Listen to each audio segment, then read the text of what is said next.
sekian banyak, belasan bahkan puluhan pementasan di pentas terbuka seni dan budaya, tapi soal anggaran terkesan tertutup.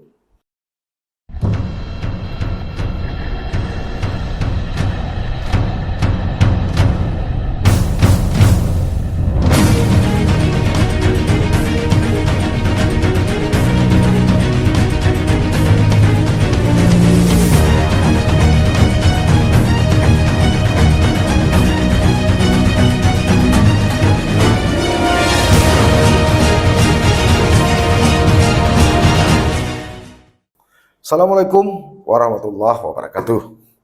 Sahabat Titik Balik, kembali kita bertemu. Untuk pertemuan kali ini, saya coba mengajak Anda untuk sedikit mengkritisi tentang pelaksanaan Pekan Kebudayaan Aceh atau PKA ke-8. Pelaksanaan PKA ke-8 tanggal 4 sampai 12 November 2023 di Banda Aceh tetap saja mampu memantik daya tarik tinggi bagi masyarakat umumnya dan Banda Aceh serta Aceh Besar khususnya, terutama yang benar-benar membutuhkan atau yang haus dengan hiburan. Lihat saja, saya sudah datang melihat, menyaksikan sendiri sejak malam pembukaan Sabtu malam 4 November 2023 lalu, Taman Sultanah Safiatuddin, Taman Budaya, serta Belang Padang, maupun sejumlah lokasi lain di Banda Aceh, tak ada satupun acara yang terlewatkan begitu saja.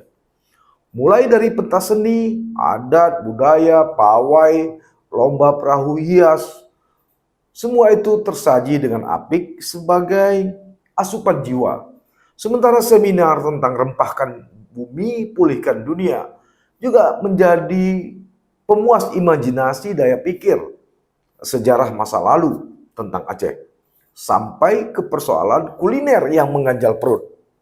Sekali lagi, inilah realitas sekaligus jawaban tentang pertanyaan besar selama ini. Benarkah rakyat Aceh butuh dan haus hiburan? Ya, kalau menurut saya penilaian itu benar adanya. Sebab jangankan seminar dan pentas seni maupun adat dan budaya, andai ada perlombaan sabung ayam di Belang Padang serta pemutaran layar tancap, film layar tancap, pasti setali tiga uang dipenuhi pengunjung untuk menonton atau sebagai penonton. Dan kondisi ini juga wajar, sebab Aceh umumnya, Banda Aceh khususnya, tidak memiliki sarana hiburan alternatif seperti katakanlah pusat perbelanjaan seperti mall, kemudian tidak ada bioskop yang mampu mengurai dan memberi alternatif bagi warga kota ini untuk menjalani rutinitas kehidupannya. Tentu berbeda dengan Medan, Sumatera Utara, dan lainnya. Belum lagi ruang gerak yang kadung terbatas, atau misalnya tak boleh berdua-duaan di tempat tertutup maupun tempat terbuka bagi yang bukan muhrim, hingga adanya razia bagi penghuni hotel. Mungkin kita bisa menyaksikan di media-media sosial ada seseorang atau sekelompok orang yang datang melakukan razia di pinggir pantai yang berteriak dengan pengeras suara untuk membubarkan adanya anak-anak muda ataupun para remaja yang berdua-duaan di tempat terbuka di pantai. Tapi setidaknya sejak tanggal 4 hingga 12 mendatang, untuk sementara semua itu menjadi abai. Setidaknya itulah yang saya lihat dan pantau. Tidak ada katakanlah personal atau orang pribadi dan kelompok yang datang ke arena PKA yang kemudian menggunakan pengeras suara meminta agar pengunjung terpisah antara laki-laki dan perempuan.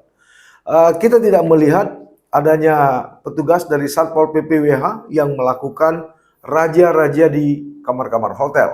Apakah penghuni di perhelatan seni budaya Akbar ini ada yang non-muhrim? Kita tidak tahu. Jadi untuk sementara ada semacam ya ada semacam apa ya? Ada semacam dispensasi lah bagi para penghuni hotel. Mudah-mudahan setelah PKA ini kita tidak mendengar atau kita tidak membaca di media sosial maupun di media mainstream untuk 3 bulan atau 6 bulan ke depan di seluruh Aceh terjadi pernikahan massal yang dadakan atau paling tidak banyak anak yang tidak tahu siapa ayahnya. Nauzubidzalik, mudah-mudahan tidak ada. Nah, lantas apakah kondisi ini bisa menjadi alasan untuk menilai bahwa PKA telah mengalami pergeseran nilai? Saya tidak pada tempatnya untuk menilai dan memberikan penilaian secara sepihak itu. Tapi dari beberapa referensi yang saya baca, setidaknya PKA memiliki sejarah yang cukup panjang dalam dinamika adat dan kebudayaan Aceh itu sendiri yang dimulai atau pada PKA pertama tahun 1958. Nah, pada PKA pertama itu yang dilaksanakan pada bulan Agustus 1958 misalnya, secara mendasar memiliki tujuan sebagai media pemersatu dari gejolak dan konflik Aceh yang berkepanjangan, juga sebagai pemersatu kebudayaan dan etnik Aceh yang sangat beragam. Pada PKA kedua diselenggarakan dengan tujuan untuk meningkatkan kegairahan dan apresiasi masyarakat Aceh terhadap kebudayaan asli Aceh itu sendiri dengan meningkatkan pendapatan dari pariwisata dan memelihara seluruh nilai kekayaan dan budaya Aceh. Begitu juga dengan PKA 3 yang diselenggarakan sebagai upaya untuk menggali dan menghidupkan kembali seni budaya tradisional Aceh yang bernilai positif bagi pembangunan dan pembentukan kepribadian masyarakat Aceh, serta sebagai ajang penambahan pendapatan ekonomi masyarakat melalui daya tarik wisata. Secara umum, PKA pada edisi pertama hingga ketiga memiliki tujuan dan semangat yang hampir sama menurut saya, yaitu sebagai ajang pemersatu, pemelihara budaya, serta sebagai sarana pembangunan fisik maupun non-fisik di Aceh. Nah, perhelatan PKA pertama hingga ketiga ini telah menjadi obat penghibur bagi masyarakat yang ketika itu sangat rindu dengan tampilan-tampilan kebudayaan. Selang belasan tahun kemudian, persisnya pada tahun 2004, pasca tsunami, akhirnya PKA keempat kembali digelar atau dilaksanakan. Nah, menariknya, kehadiran PKA 4 ini dirancang untuk memperbaiki segala kekurangan dan keterbatasan pada PKA 1, PKA 2, dan PKA 3. Karena itu untuk pertama kalinya pelaksanaan PKA ini dimandatkan kepada Dinas Kebudayaan dan Pariwisata Aceh serta manajemen pelaksanaannya dipegang oleh tim event organizer. Nah, sayangnya harapan masyarakat untuk mendapat tontonan yang menghibur dan bernilai edukasi pada PKA 4 lalu ternyata perlahan juga mulai berkurang. Ini disebabkan adanya tarik ulur tugas dan manajemen pelaksanaan yang tidak lagi sistematis. Berlanjut pada perhelatan PKA kelima tahun 2009 yang diselenggarakan sebagai bentuk syukur setelah perdamaian antara Gerakan Aceh Merdeka dan pemerintah Indonesia, dan juga sebagai pengembangan dari kekayaan kebudayaan Aceh. Jadi pelaksanaan kelima lagi-lagi dipegang oleh EO. Ketika itu kalau saya tidak salah dipegang oleh PT Dimita Internusa. Namun akibat persiapan dan manajemen yang kurang baik, tujuan awal PKA ini mulai bergeser. Di mana pada PKA 5 porsi yang diberikan pada seni dan tradisi Aceh mulai berkurang. Ini disebabkan dengan banyaknya muncul seni kreasi atau munculnya seni kreasi baru yang lebih dinikmati masyarakat, sehingga seni tradisi menjadi kurang diminati dan terlupakan. Lantas bagaimana dengan PKA 6? Secara tujuan menurut saya tetap memiliki kesamaan dengan edisi keempat dan kelima, yaitu meningkatkan hasrat masyarakat agar terus menggali serta mengembangkan seni budaya Aceh dan sebagai sarana untuk meningkatkan kualitas kepribadian masyarakat Aceh. Dari segi persiapan dan tata kelola pelaksanaan juga hampir sama dengan dua PKA sebelumnya. Namun yang patut disayangkan, kehadiran masyarakat pada PKA ke-6 lebih banyak untuk menghibur diri sambil bermain-main dengan keluarga dan kerabat. Sebaiknya sangat minim masyarakat yang hadir untuk memperoleh edukasi guna mengetahui nilai-nilai adat dan budaya Aceh. Pada tahun 2018, Aceh kembali menyelenggarakan PKA edisi ke-7 dan dana yang dialokasikan untuk PKA ini cukup besar hingga membuat PKA 7 secara konsep dan kemasan memang terlihat cukup mewah. Kalau saya tidak salah ketika itu ada sekitar 10 miliar dana yang dihabiskan untuk perhelatan tersebut. Namun ada hal yang sangat disayangkan pada PKA ke-7. Seluruh item kegiatan lagi-lagi dipegang kendali oleh para event organizer atau EO. Kebijakan ini memiliki dampak positif memang, tapi ada juga dampak negatifnya. Di antaranya adalah kualitas dan keseriusan sebuah kegiatan di PKA menjadi sangat berkurang.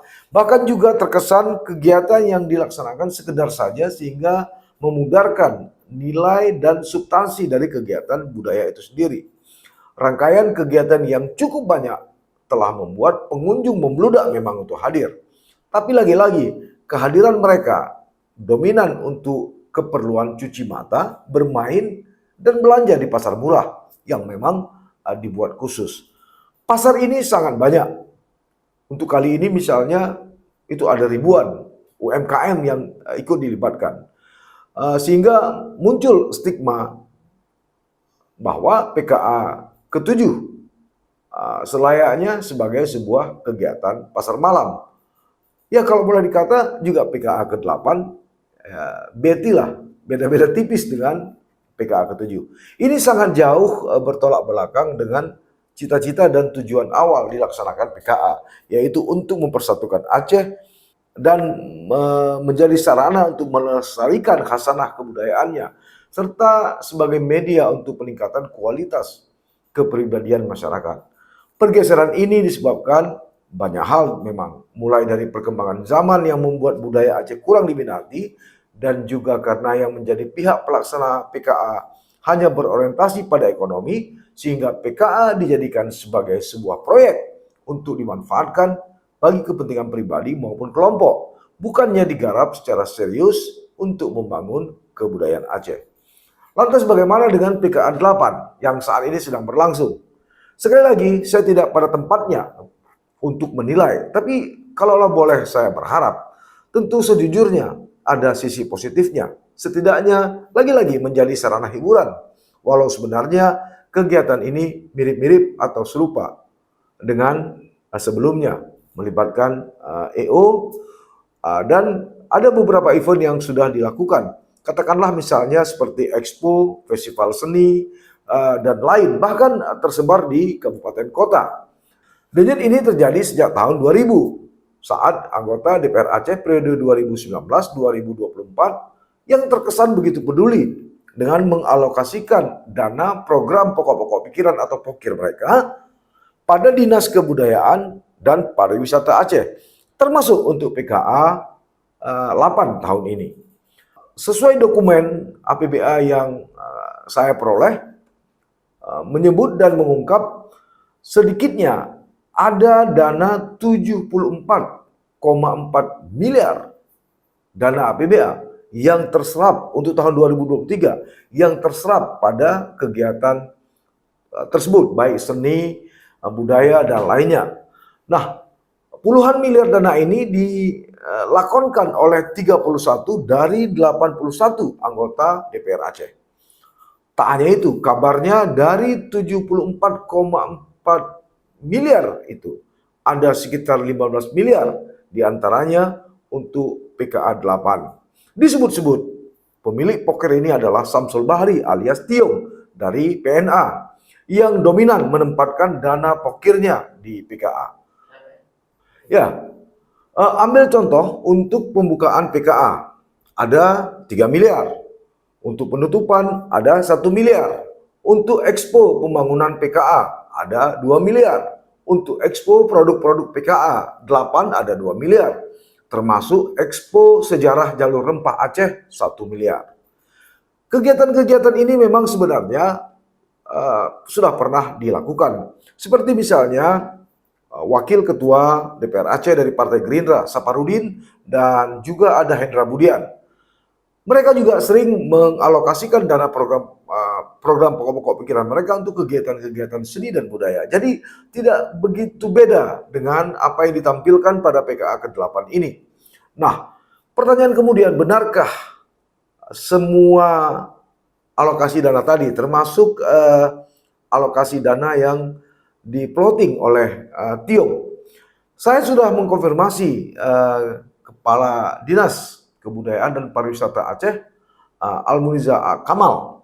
Namun tidak saya peroleh jawaban yang memuaskan. Terkesan dia coba menghindar.